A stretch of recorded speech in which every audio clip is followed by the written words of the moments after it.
Қайырлы күн, құрметті көрермен. Бүгін кезекті сәрсенбінің сәтінде жобасы. Кезекті қонағымыз Пришахтинск қаласынан келген Алмагүл балабақшасының тәрбиешісі Магина Ирина ханым. Ирина ханым, қош келдіңіз. Көп рахмет. Сәлеметсіздер ме? Ирина ханым, алдымен өзіңізді таныстырып өтсеңіз. Менің атым Магина Ирина Николаевна. Мен өзім Егінбұлақ ауданы тудым. Мен осы туған жерім Егінбұлақ ауданы. Қазақтың арасында тудым. Сонымен мен қазақ тілінде жақсы білемін. Бала кезінде мен қазақша сөйлеген жоқпын. Ұялдым, қатты ұялдым. Бірақ Қарағанды қаласына көшіп келгенде, отбасымен бірге, мен қазақ тілімен еркін сөйлеп алдым. Солай меңгердіңіз, иә? Иә.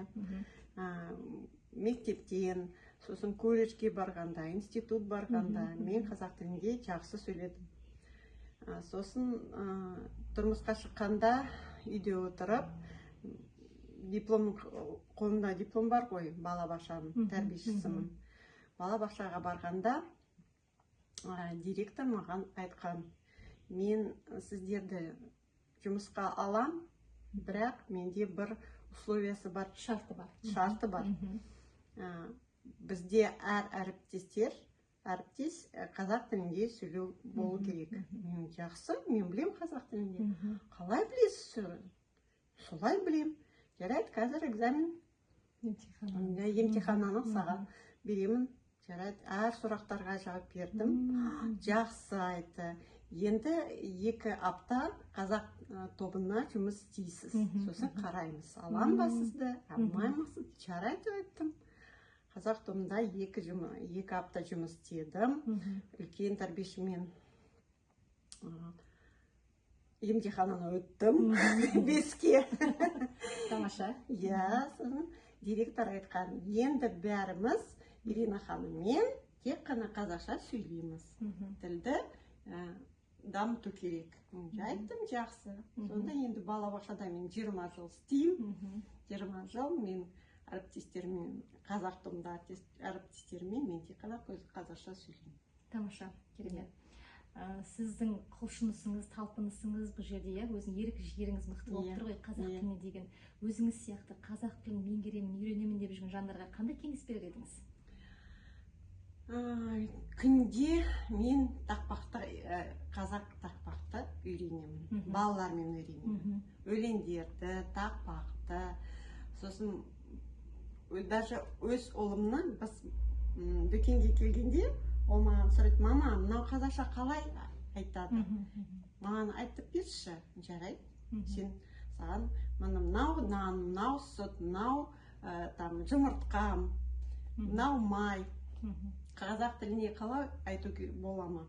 Маған мынаны сатыласыз ба? Жарайды, давай сен өзің сұрасын, мен айтайын, саған көмектесемін. Солай, и өз балаларды топтарда біз күнде балалар топтарға кіргенде ол амандасады қазақша. Бірінші қазақша: қайырлы таң, сәлеметсіздер ме? Біз жауап береміз. Сосын тоқа орысша біз бастамамыз.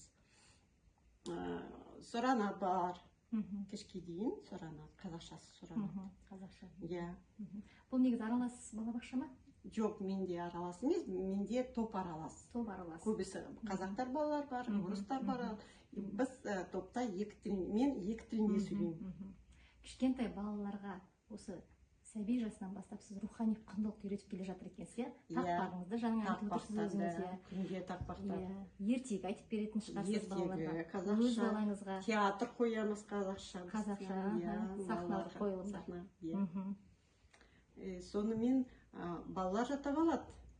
Мен балаларға айтам: кім бірінші қазақ тілінде мынау сөздерді айтып, мен кішкентай сыйлықты беремін. Иә, балалар мен бәрі айтып тұр. Сосын қайтам.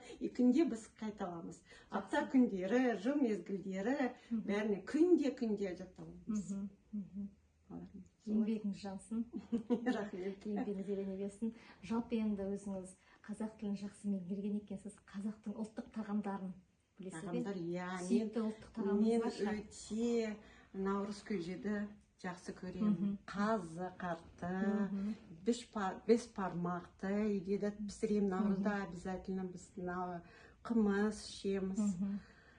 Менің балаларым да жақсы көреді, өзім балаларым. Менде 3 балам бар, бірақ үлкен қызым қазақша сөйлемейді.